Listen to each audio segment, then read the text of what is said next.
नेपाली सार्वभौम भई फैलिएका मेची महाकाली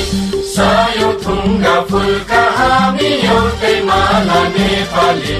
सार्वभौम भई फैलिएका मेची महाकाली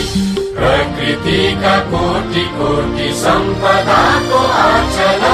वीरहरूका रगतले स्वतन्त्र अटल ज्ञान भूमि शान्ति भूमि तराई पहाड हिमाल अखण्ड यो प्यारो हाम्रो मातृभूमि नेपाल बहु जाति भाषा धर्म संस्कृति छन् विशाल अग्रगामी